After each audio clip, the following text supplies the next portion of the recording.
Chairman Keeble, thank you. My favorite topic.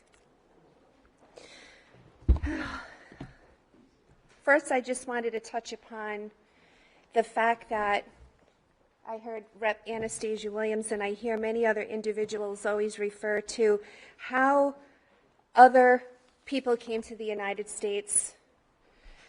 The British and Scottish colonization began in 1607.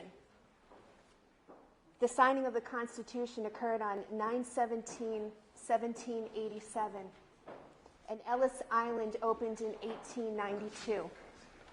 That's how my grandfather came to the United States, legally. Both of my grandfathers did, actually. I look at the sponsors of this bill: Democrat Rep. Anastasia Williams, District 9, Providence; Democrat Rep. Scott Slater, District 10, Providence, who's also the budget analyst for the city of Providence; Democrat Rep. Shelby Maldonado, District 56, Central Falls; Democrat Rep. Ramon Perez, District 13, Providence; and Democrat Rep. Aaron Regenberg, District 4, Providence. Unfortunately, all 5 of these reps ran unopposed in 2016. I hope we don't see the same occur in 2018. One can clearly see where the legislative political pandering lies in our capital sanctuary city.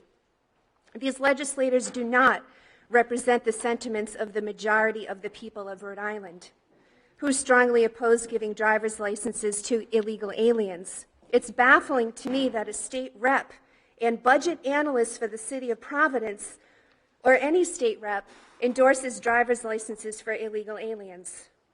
Multiple studies have shown that granting driver's licenses to illegals poses national security risks, encourages more illegal immigration, creates adverse consequences in other states, rewards lawbreakers, conflicts with and frustrates the purposes and objectives of federal immigration law. As we heard earlier, Mayor Elorza openly endorses and advocates for illegal alien sanctuary right in our capital city of Providence. He's not even complying with ICE right now to deport criminal illegals. Illegal immigration has proven to not significantly impact road safety or guarantee more insured drivers. And most importantly, especially in a financially struggling state like Rhode Island, granting driver's licenses to illegal aliens is fiscally unwise.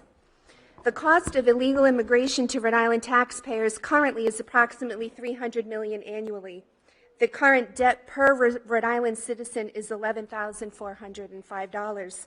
I was just sitting in Warwick on a city council meeting last night.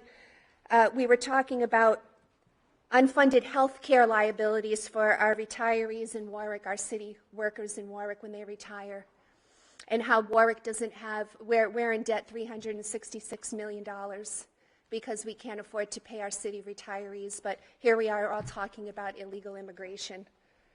And we know it's going to be overall cost. I mean, we hear Mayor Elorza talk about that he doesn't want to burden the Providence Police Department to crack down on this. It's because we don't have the money to do it. That's the problem that we have in Rhode Island. States who give driver's licenses to illegal aliens create safe havens that facilitate criminal activity, especially in regard to drug and gang-related crimes, human trafficking, and identity theft. Rhode Island is currently facing a massive heroin and prescription narcotic abuse epidemic. The U.S. Department of Justice released its own investigational report back in 2003 titled, quote, "The Rhode Island Drug Threat Assessment." And this assessment still holds true to this day. And here are some excerpts from the report. Quote, "Most drug distribution and abuse occur in and around the urban areas of the state, such as Providence, Pawtucket, Central Falls, Warwick, and Woonsocket. Latest news reports from Projo just a few days ago, quote, Kent Hospital bears the brunt from recent surge in opioid overdoses. During a 4-day period from March 24th to the 27th, at least 16 people received ER treatment for suspected opioid overdoses. 11 were treated at Kent County Hospital in the city where I live. Drug transporters frequently intermingle drugs among legitimate goods such as produce and furniture when transporting drugs in commercial vehicles. Drugs occasionally are transported into Rhode Island aboard commercial and private aircraft. T.F. Green Airport, and we also have 5 additional public and several private airfields in Rhode Island. Drugs infrequently are transported into Rhode Island aboard commercial maritime vessels. Various criminal groups transport drugs into Rhode Island. Dominican criminal groups are the dominant transporters of heroin and cocaine into the state. African American criminal groups and gangs, Colombian and other Hispanic criminal groups, as well as various local independent dealers also transport heroin.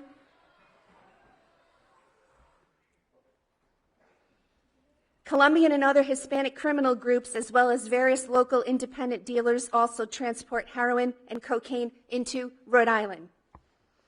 Various criminal groups sell drugs at the wholesale level in Rhode Island.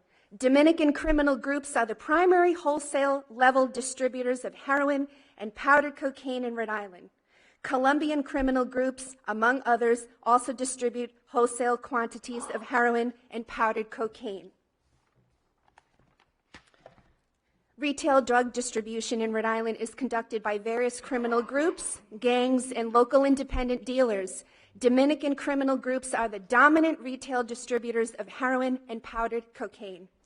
African American and Hispanic criminal groups, gangs, and various local independent dealers also distribute significant amounts of heroin and cocaine.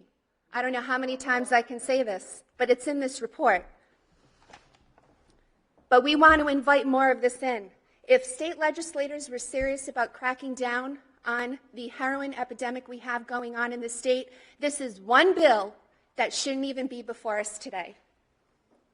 We have a Providence mayor that openly endorses illegal alien sanctuary in our capital city. When Bristol County Sheriff Thomas Hodgson recently testified before Congress on the dangers of illegal immigration in sanctuary cities, Mayor Elorza referred to that testimony, quote, as fear-mongering. It seems to me that Providence mayor puts political pandering to a select few before the best interests of the people of Providence and Rhode Island as a whole. Mayor Elorza's behavior is dangerous, irresponsible, lawless, and tyrannical.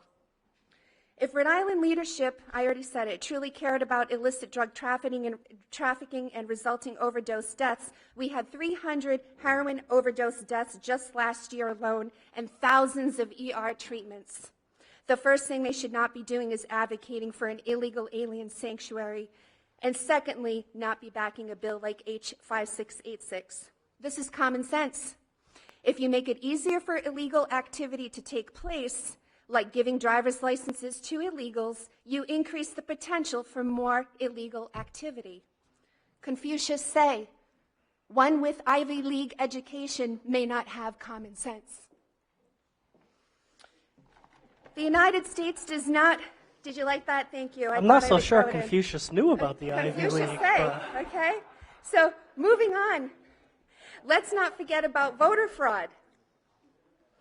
According to FAIR, the United States does not currently issue any general use document intended to confirm both identity and citizenship. While a U.S. passport may be used for both these purposes, it is a travel document. Most people seek a passport when planning a trip, and only a relatively small proportion of the population holds a passport at any given time. As a result, the preferred form of documentary identification in the United States is a driver's license. Driver's licenses are issued by the states pursuant to a widely varying body of state-specific laws and regulations. Currently, 12 states and the District of Columbia allow illegal aliens to obtain a driver's license. Congress attempted to address these issues with the Real ID Act. We heard Terry Gorman touch upon it earlier. This was enacted May 11th of 2005, which established standards for state-issued licenses and other identity documents, including verification of immigrant status. However, only 24 states and territories are currently compliant. Rhode Island is not compliant. Many of the Allegedly compliant states have continued issuing licenses and state ID cards to illegal aliens and short-term visitors. They have continued to issue, quote, driving privilege cards and other non-licensed documents. I have about 2 minutes left, so thank you. I know. Folks, No, Stacia, it's please okay. continue. Ladies and fine. gentlemen, no comments, I please, know, on both sides. I know hearing the truth and getting educated is difficult to some. It's And this okay. is why there are no comments, know. because it turns Okay. into a back and forth, and that is not going to happen Okay, thank tonight you. or any other night in this committee. Please continue, Stacia. Thank you. Okay. The intentions behind the Real ID Act also continue to be thwarted by certain provisions of the NVRA, which is the National Voter Registration Act of 1993. These provisions, known as the Motor Voter Law, require state departments of motor vehicles to act as voter registration proxies. The information supplied by licensed applicants doubles as voter registration information, and the registration process has become nearly automatic. Because so many states continue to issue driver's licenses to non-citizens, it is relatively easy for aliens to commit voter fraud through the motor voter system. When renewing a driver's license by mail, they simply check the boxes indicating that they wish to be registered as voters and affirm that they are a U.S. citizen. Most often, they are added to the voter rolls without any attempt to verify the applicant's citizenship. In October of 2016, the Providence Journal reported that Rhode Island voter rolls may have as many as 189,000 more names than what the state voter registration database shows. The U.S. Census Bureau estimates that Rhode Island has about 592,672 registered voters, yet the state has 781,770 people listed as being eligible to vote. That's off by 189,000. We have 189,000 questionable registered voters in Rhode Island today.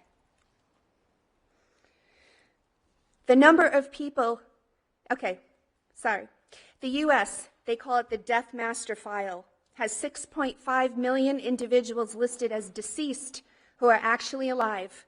And the Inspector General revealed just last year that the IRS didn't bother to let 1 million American tax-paying citizens know that illegals stole their Social Security numbers. I'm wondering what portion of that 189,000 shows up on the list of 6.5 million deceased American citizens. The number of people in Rhode Island that voted in this past presidential election totaled 464,144. So let's recap. Voter rolls are off by 189,000, 592,000 registered voters, 464,000 actually voted. How many of the 464,000 came from the 189,098? I ask that again. Who's to say who the true winner of the November 8th presidential election in Rhode Island really was? All you need to register to vote online is a Rhode Island-issued DMV driver's license, or a state ID number, or the last 4 digits of your Social Security number, your name as it appears on your Rhode Island driver's license, or a state ID card, and your date of birth. That's it. Citizenship is not verified to vote in the state of Rhode Island. Non-citizen voting is illegal, but then again, so is illegal immigration. So what's stopping either? 5 legislators back a bill that invites in more. Rhode Island isn't cooperating with ICE today to inform them of when a criminal illegal is being let back out on our streets, and we are supposed to believe that when illegals are given a special driving privilege license, that the proper checks and balances will be in place to ensure no illegal will be voting? Is this for real? Rhode Island is functionally a mess. The state can't even launch a new benefit system properly. The DMV currently issues driver's licenses with hair color as, quote, unknown, because officials don't have the time and money to capture the data. Voter rolls are off by maybe 189,000, but let's elevate the lawlessness by awarding illegal activity with the American citizen's privilege to have a driver's license. When will this insanity end? Stop with the legislative sellout bills and focus on getting Rhode Island's fiscal responsibilities in order. Enough is enough with this nonsense. And thank you very much for your time. Thank you. Any questions for Stacia?